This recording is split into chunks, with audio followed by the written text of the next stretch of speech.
Welcome to Board Game Binge, the place where we bring you bite-sized, bingeable board game content from across the industry. I'm your host, Jamey Stegmaier, and in this episode, we're chatting with Jamey Stegmaier, founder of Stonemaier Games, designer of Viticulture, Euphoria, Scythe, Charterstone, and Tapestry. He's also a published author. His 8 crowdfunding campaigns have raised over $3.2 million, and he shares his insights, mistakes, and lessons learned on his weekly podcast and blog. Jamey, welcome to the Binge. How are you? Thank you so much for having me. Yeah, I'm excited to join you today. Oh, thanks for coming on. I really do appreciate it. Yeah. And I thought, I wanted to throw kind of the published author in there because I do have your book, Oh, cool. Crowdfunder Strategy Guide.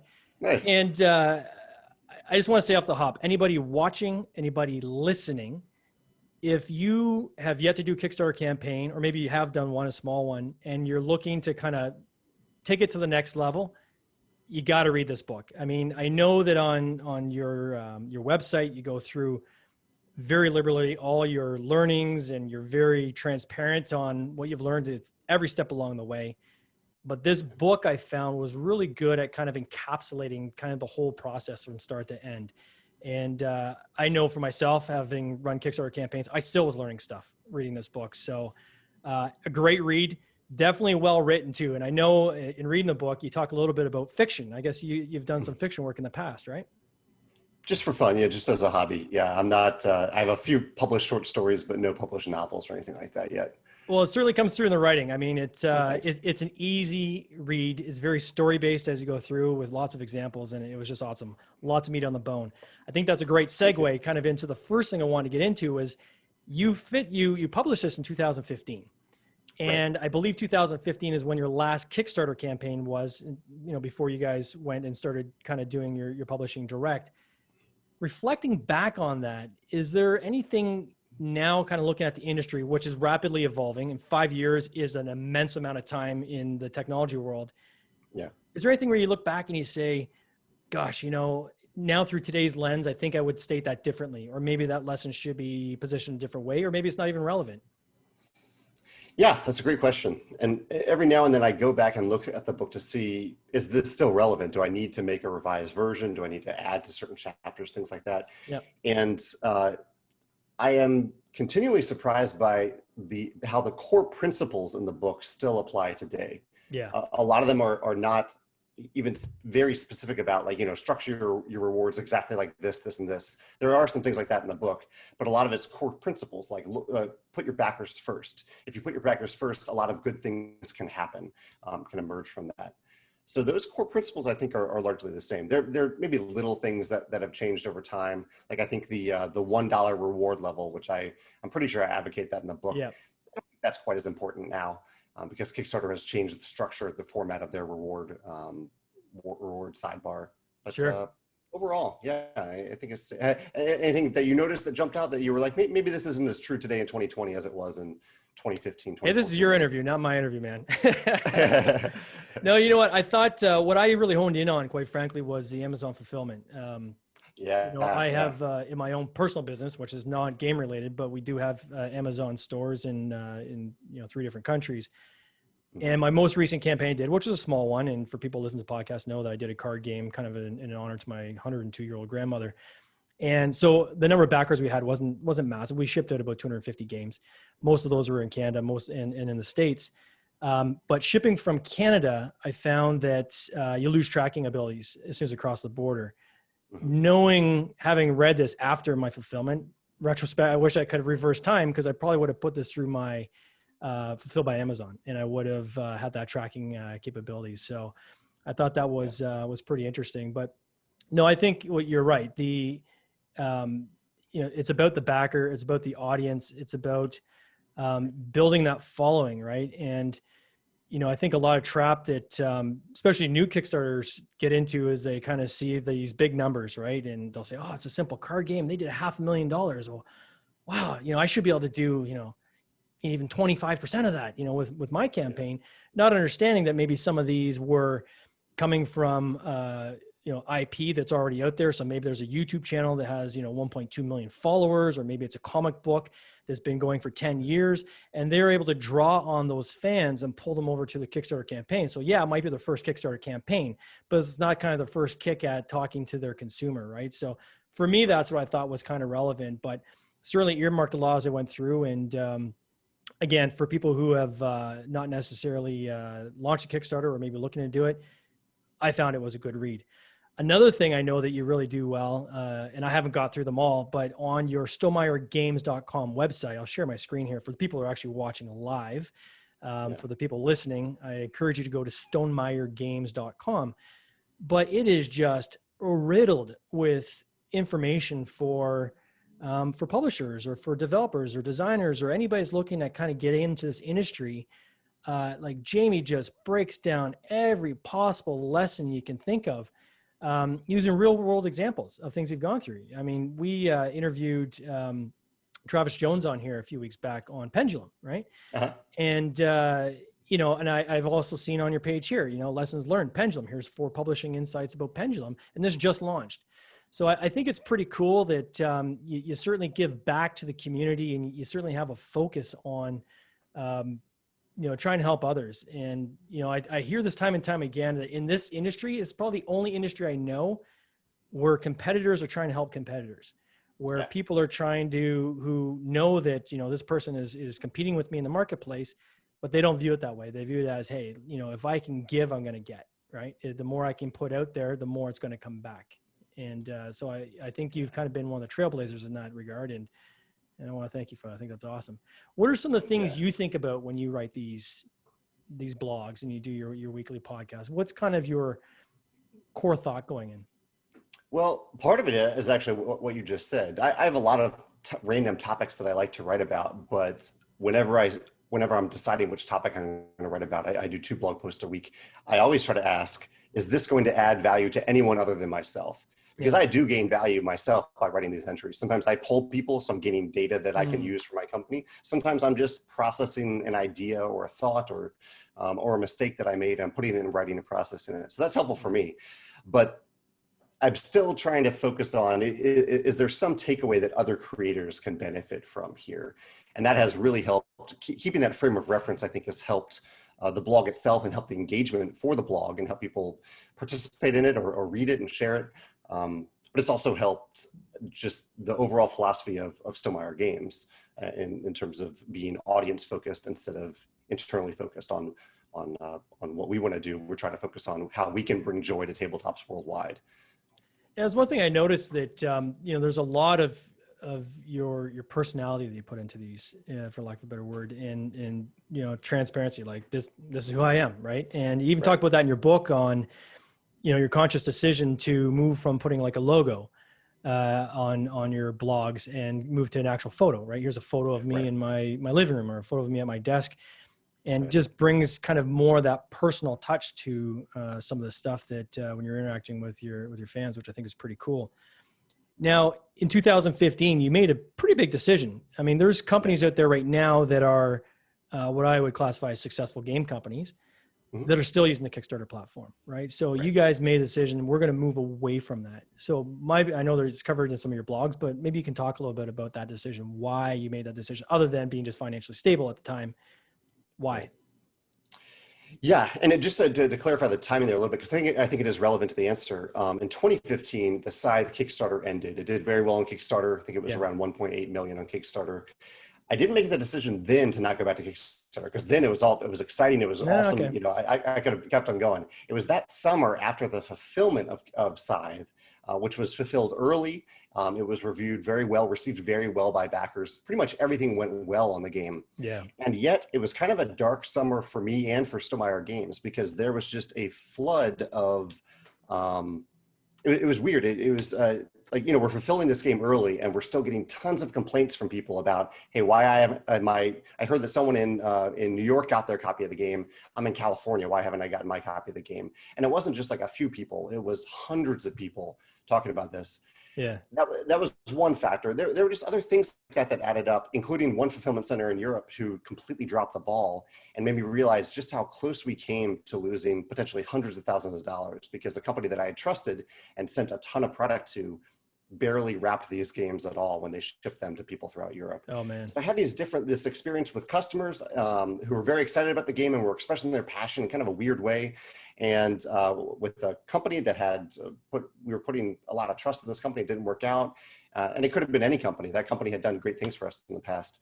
And after all that, we kind of just processed what it meant for us to go through that process with Kickstarter, and the whole, I think the psychology created in terms of anticipation. When you put something on Kickstarter and then you wait, you put people through this process of waiting for 6 or 8 months or a year before they get something. There's a weird element of human psychology that can happen when people get really excited about something and just act in different ways. And we just decided we wanted to move away from that. And rather than putting people through that process, we wanted to just make stuff that we really believed in and then tell people about it and start shipping it within a few weeks. That's evolved over time, but that was the core idea that we wanted to give it a try. And since then we haven't had to return to Kickstarter. We haven't used it ever since. Is there any things that you find, so obviously, you have the benefit of faster turnaround for your people who are looking for your games, and you've got, the company obviously has a big following now. Is there anything that you've kind of missed from the Kickstarter side where you look back and say, God, I just wish I had that one kind of piece? I mean, Kickstarters are still really exciting. I still back a lot of Kickstarters, and every now and then I get swept away in the excitement of another campaign. But I miss that excitement. I miss how the amount of energy and the amount of shared creative energy and passion that goes into those 3 to 4 weeks of a campaign. Yeah. And that, as much as I've tried to capture that post Kickstarter, it doesn't compare. I mean, people are still excited about our products when we announce something new, and that's awesome. But it's a different type of excitement for people to experience and for me to experience as a creator. So I miss that. Yeah, I think certainly the time factor has got to be a frustration for a lot of people. The ability, though, to as a publisher, be able to focus group your game. Essentially, that's what Kickstarter is. It's supposed to be, is like a focus group for your game. Is this something that people want? They demonstrate they want it by backing and by pledging, right? And there's some interaction back and forth, so they can have a bit of a mark on how that game is finalized, right? So if there's certain things you want to do, they can input in that. How have you emulated that now on your side? The whole focus group and the whole kind of getting people's feedback. What's the process you guys have built now to kind of replicate that on your side? Yeah, there are two different sides of that I see great value in. One is getting the feedback and improving the product itself. And we do that through pretty much hundreds of blind playtesters that we have, that whenever we're working on a game, I send it out in many waves, usually between 3 and 5 waves of blind playtesting, where I send out digital files of the game, of the prototype of the game, to playtesters that I've kind of vetted and that I trust, who play it with their groups locally and send me anecdotal feedback and data so I can better balance the game, make it more fun, make it more intuitive. I do this for all of our products. So that's the focus group side. On the other side is the gauging demand for it. How many copies should we make for that first print run so we can meet demand? That's a little bit more difficult. I definitely miss that about Kickstarter.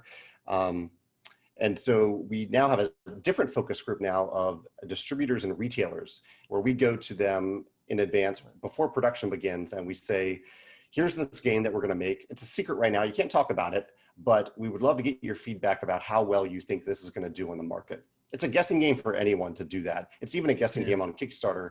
I mean, you know how many backers want it, but you don't know how it will go into retail and distribution after that. So it's still a guessing game. But we've gotten some great data from doing that, and some great early commitments for orders from distributors and retailers many, many months in advance too, that have helped reduce the risk of us making a big print run of a new expansion or a new game. I was going to say that, as part of that process, is there encouraging these retailers to almost do pre-bookings, to say, look, you want to make sure you got inventory. We need a pre-book from you. Otherwise, I'm going to have to give it to somebody else who does commit up front. And, you don't want to be that store that everybody's coming and asking for the game and you don't have a copy, right? So that's part of your process, and I guess, to lock down some of these pre-orders with the retailers. We have evolved into that, yeah, over the last, because there was a thing that happened with Wingspan where we didn't make nearly enough copies of Wingspan for the first print run. And so over the last year and a half, I've been moving towards what you just said, and that's what we just started doing very recently. Not for a lot of retailers, but for a small group of retailers and for the core distributors that we sell to. Is there any kind of like market testing you do? Like, is it mainly kind of qualitative, or is there any kind of quantitative testing you do, like any kind of price elasticity tests or anything like that to see if, do we have the price right? What kind of demand, how will the demand be affected if, the price goes up by another $5 or so forth? Is that part of your process yet? In a way, but it's a lot of going by my instinct and my understanding of the market. Experience too, yeah. Yeah, so yeah, I definitely try to, I follow a lot of different games and publishers and how various games are doing. And so like with Pendulum, I had a price point that I wanted for Pendulum, and I didn't want to go above that. I knew it was a real-time game with timers that can turn people off. And so I didn't, even though we probably should have sold the game for around $70, I wanted to get it down to 60. So I kind of made some decisions to push it down to a $60 MSRP, things like that, where I definitely have changed components or changed the price based on what I think we need to sell it for. Yeah, it's a pretty beefy game, Pendulum. When we're going through it with Travis, I was like, holy smokes, this seems underpriced. And that's a challenge, I think, too, right? Is like, how do you figure out how much goes in that box? Because I know quality is very important to you, and, making sure you get the best possible components and the best possible experience for the fans of Stonemaier Games. But at some point you are going to hit a price threshold where people are going to say, maybe not, maybe I'll wait till one of my friends is tired of it and I'll buy it off of them and so forth. So it's kind of gauging that. And I guess the scary part is probably the risk, right? Of now you don't have the Kickstarter kind of get all the orders, then go make it based on your orders. And then, talk to retailers, find out how much extended inventory you need. Now you're in a situation where you're having to forecast, and you better hope your forecast is right, because when you're getting into truckloads or you're getting into skids upon skids of games, that's a lot of money that is at risk, right? Especially if it doesn't pan out. And I know that, a lot of publishers maybe not even think about, well, what if your game's going to take a year to sell through that inventory? Are you thinking about the storage costs? Because all these are components of the mix, right? Is it you have to pay a facility to hold your games, right? And you're looking at $20, $25 a skid to hold the games, depending on how many different warehouses all around the world, right? So the numbers start adding up very quickly, and it's easy to kind of fall into that trap of, especially for new developers. Hey, this manufacturer is promising to get my price down by like $8 if I order, 5,000 versus 1,000. Wow, that'll give me extra copies and I can sell those at retail. Yeah, you can, but you have to think of the math between when that last unit sold and when you're getting your inventory of, if you work that math into the whole mix, right? Yeah. Oh yeah. I'm glad you said that, because I think a lot of people don't think about that. That the storage fees in particular, they can really, really add up if you're not selling the games. It's one thing, you've spent money to make those games and you're not actually earning that money back on selling them, and you're paying those storage costs. We've had that happen with games and expansions that I made too many of. I would still rather make too few, because I can always make more than sell than make too many and have them sitting in the warehouse for a couple of years. And certainly I think there's a bit of a viral aspect to that too, right? If someone sees a game that everybody's talking about and nobody can get it, it's kind of like COVID and toilet paper, right? It's like, oh my God, all the stores are sold out of toilet paper. So what does everybody do? Rush to get more toilet paper and stock up, right? So certainly not to use toilet paper in games as an analogy, but it's the most timely example I can give. So what do you do when you have the example you gave of this European company that didn't pack your game well? I can just imagine how those games arrived. I know a lot of, especially Kickstarter backers, but I'm sure just game collectors in general, if there's even a scuff on the box, it's like, oh, am I going to get a replacement or am I going to get a refund? How did you deal with that? Because I imagine it was just a disaster, like this showing up at some of these locations if it's not packed properly, right? I look back on it almost as a small miracle, because I saw photo after photo of how these games were packaged by this company. And it bewilders me. I don't know what they were thinking. They went out of business soon afterwards because they were packing games like this. And we were these were Scythe collector's editions that people had paid over $100 for. And we just got lucky. I mean, pure luck that the vast majority of these games arrived with very little damage. I don't know how.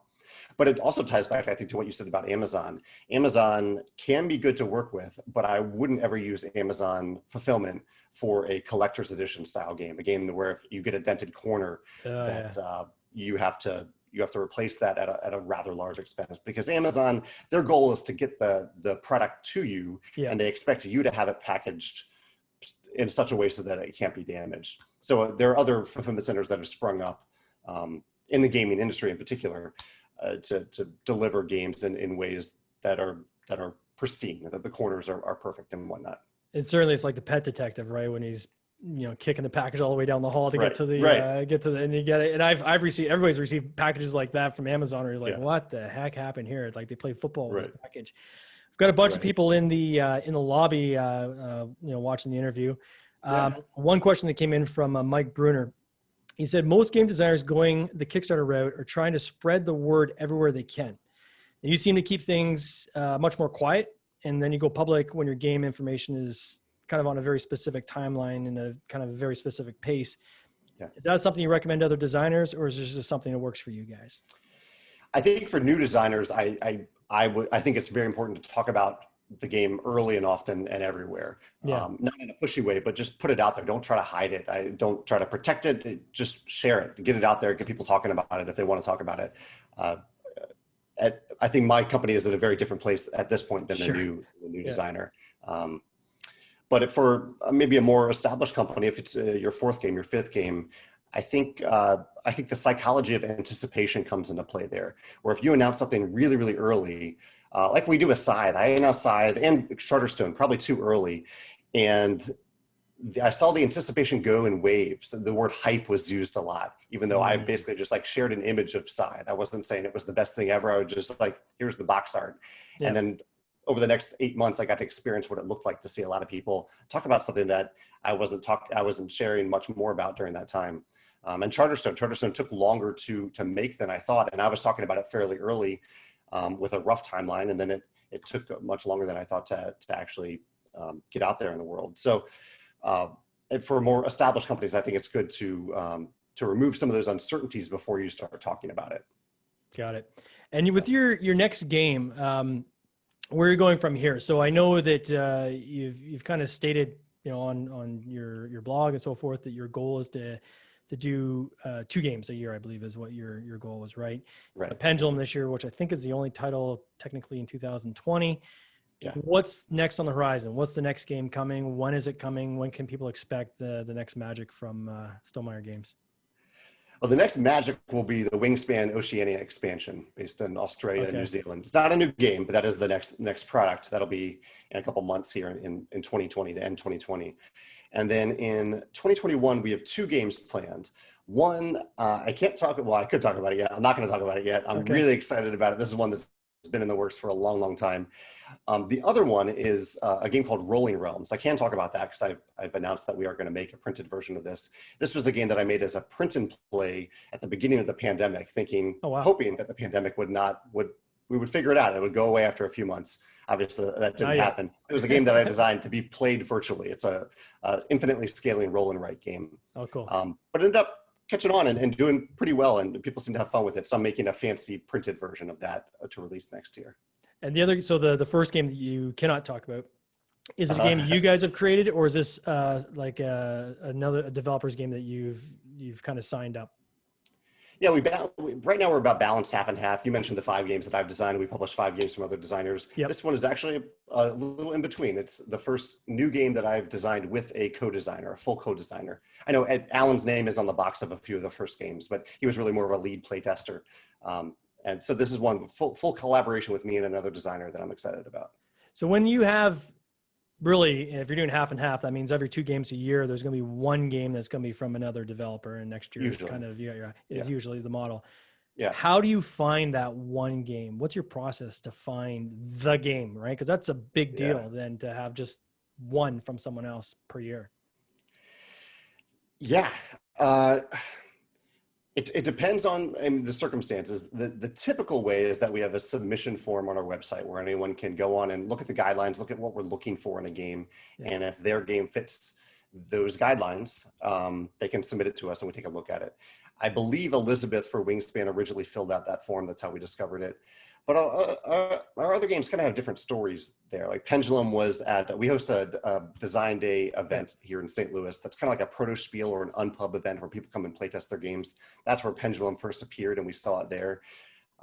Between Two Cities was something that happened at Gen Con. I was talking with the designer at Gen Con, and he had Ben Ross and Matthew O'Malley had a game that they showed to me. And I've ended up working with them in the future too, because I really enjoyed working with them the first time. Sure. As with any of our designers, I would gladly work with Travis again. I would gladly work with Elizabeth again, or Hobie, who did My Little Scythe. Yeah. So part of it's, creating those relationships and continuing them, because I know that I like working with these people. Oh, awesome.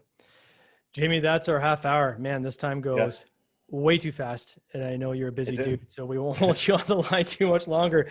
But hey, we'd love to have you come back for like a round 2, round 3, if possible. Maybe every few months we engage you back. And you're just a wealth of knowledge. For anybody that wants to either follow your blog, they would go to stonemeiergames.com. Your podcast, is it published just on your website, or can they find it on Spotify, Stitcher, and all these as well? Yeah, the podcast is just a podcast version of some of the game design videos that I do. It's on it's linked on our website as well. On your website as well. If somebody thinks they've got the next big game and they want to submit it to you, they can submit it on your website again, right? So they can submit it there. Mm-hmm. And if somebody just has a question, I get the impression you're the kind of guy that you actually answer emails. I certainly see you respond to a lot of blogs, and shockingly, I don't know where you get the time, quite frankly. How best do people reach out to you if they have something that they want to try to engage with you? I'm glad you asked that. The best way by far, if someone has a question, is to post it on like my Facebook live chat or in the comments of my YouTube design channel or my blog, because that way the answer can hopefully benefit more than just that one person. And other people might chime in with different perspectives as well. If it's something that's truly private and confidential, they can email me. But I would say 99% of things are things that can help other people. So they might as well be posted publicly, and I will answer them there. Well, on behalf of the Board Game Binge, I just want to thank you for all your contribution thus far over these years to the community. Thanks. I know there's much more coming, and it's really cool if you come on the podcast. I really do appreciate it. So all the best to you and your family. Thanks for having me. You take care. Yeah. Cheers.